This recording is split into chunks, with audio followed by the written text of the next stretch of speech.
Nel, ano ang mga mahalagang nilalaman ng tatlong bagong batas na pinirmahan ng Pangulo? Yes, Ella, sa ilalim ng inamyendahang Rice Tarification Law, mas palalawigin itong implementasyon ng Rice Competitiveness Enhancement Fund o RCEF hanggang taon 2031 at itataas ang pondo nito sa 30 billion pesos kada taon mula sa 10 billion. Ang dagdag na pondo ay susuporta sa mga prioridad na proyekto sa agriculture sector tulad ng training at extension services, financial assistance sa mga rice farmer na nagbubungkal ng lupa ng hanggang 2 hektaryang lupa. Pinalawak na rice credit assistance, composting facilities sa biodegradable waste, pest at disease management, soil health improvement, farm support program sa contract farming at pagtatayo ng mga solar-powered irrigation system.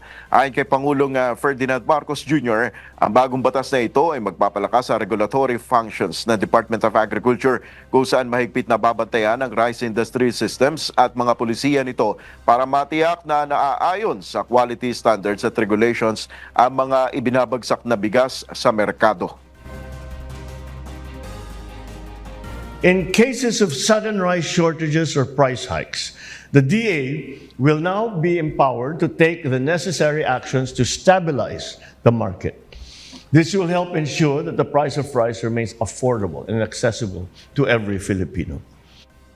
Nilagdaan na rin ni PBBM upang maging ganap na batas ang refund ng value-added tax o VAT para sa non-resident tourist.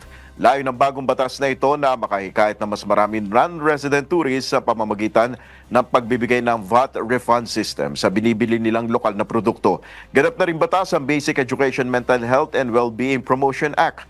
Sa pamamagitan nito, itatatag ang care center sa kada public basic education school na pamumunuan ng school counselor, katulong ang School Counselor Associates na magbibigay ng counseling at stress management workshop at programa na makatutulong upang mabawasan ang stigma sa mental health ng basic education learners, teaching at non-teaching personnel sa public at private schools. At yan muna ang ating update.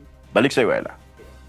Maraming salamat, Nel Maribuhok live na nag-uulat mula sa Malacanang.